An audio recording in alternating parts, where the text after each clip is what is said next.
जय महादेव, जय माता जी। दोस्तों, मैं हूँ आचार्य डॉक्टर अजय पंड्या और आज मैं आपको महाराणा प्रताप की जन्म जयंती पर हार्दिक शुभकामना के साथ साथ महाराणा प्रताप की जो वीर गाथा आज भी पूरे देश में नहीं परंतु पूरे विश्व में जो गाई जाती है उसके बारे में बताने आया हूँ। महाराणा प्रताप कौन थे, महाराणा प्रताप का जन्म कब हुआ था और महाराणा प्रताप का स्वर्गवास कब हुआ और महाराणा प्रताप ने कहाँ कहाँ किसके साथ युद्ध लड़ा, महाराणा प्रताप का भाला कितना वजनदार था, महाराणा प्रताप का बख्तर कैसा था, वो सब बातें बताने के लिए आया हूँ।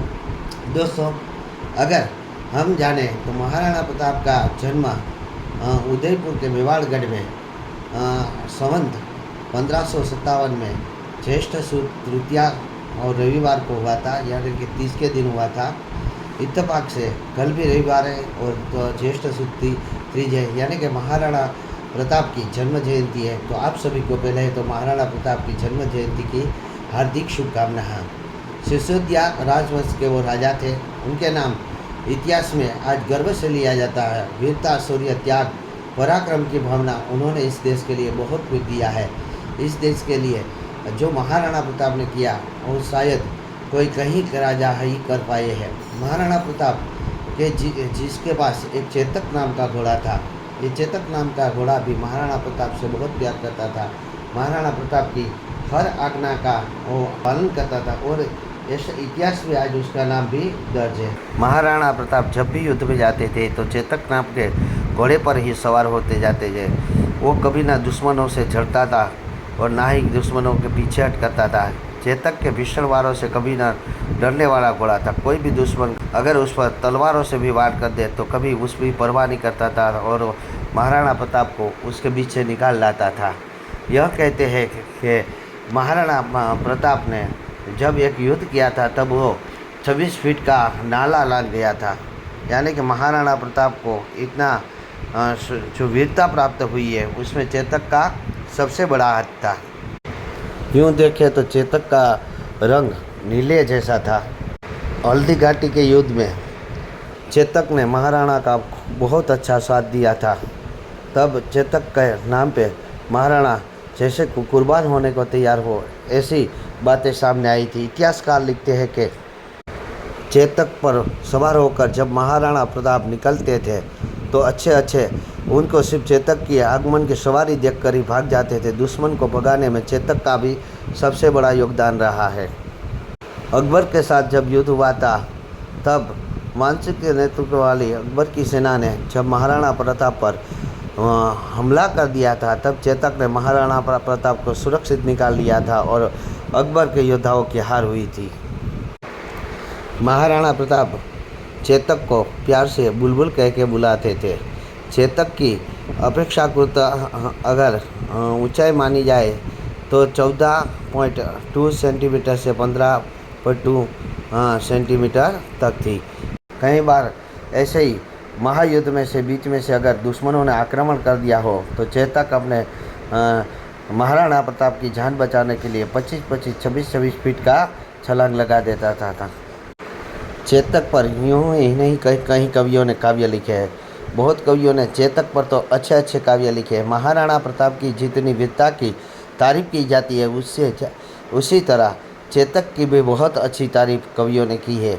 चेतक पर एक कवि का मीरा का मुझे एक काव्य याद रहा है, तो पंक्ति याद आ रही है। चेतक अरि बोल दिया चेतक के भीषण वारों से, कभी न डरता था दुश्मन की लोही भरी तलवारों से। चेत करो अब चेत करो, चेतक की टाप सुनाई दी, भागो भागो भाग चलो भाई की नोक दिखाई दी। चेतक क्या बढ़ने वाला है, वह उस उर की आग जला दी है। विजय उसी के साथ रहेगी जिसके बात चला दी है, यानी कि चेतक जिसके साथ रहता था उसकी विजय होने वाली निश्चित है, ऐसा बोलकर दुश्मन उनसे पीछे हट कर लेते थे।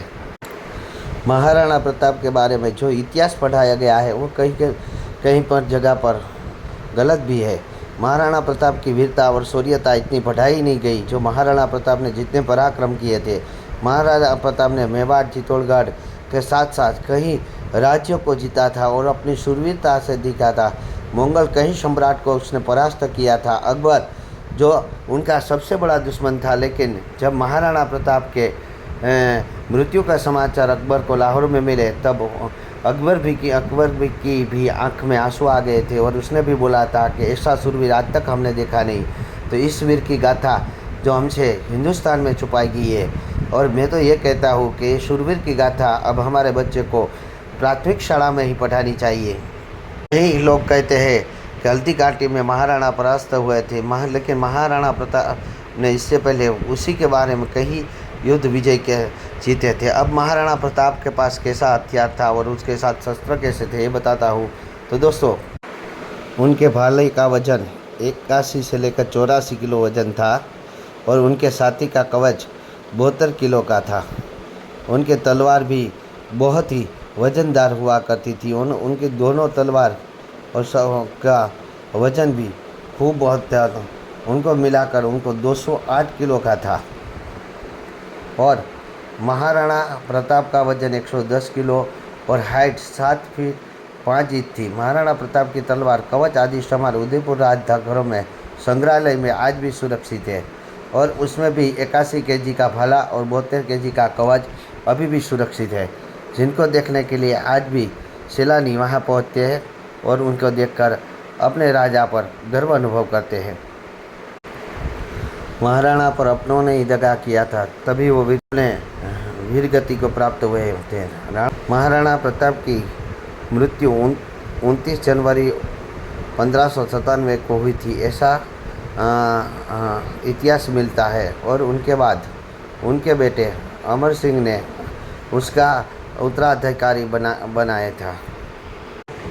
यूं ही कुल मिलाकर अगर बात की जाए तो महाराणा प्रताप जैसे शूरवीर आज भी भारत देश में जिसकी नाम गर्व से लिया जाता है, ऐसे शूरवीर महाराणा प्रताप है, शिवाजी महाराज है, ऐसे बहुत कम हुए हैं।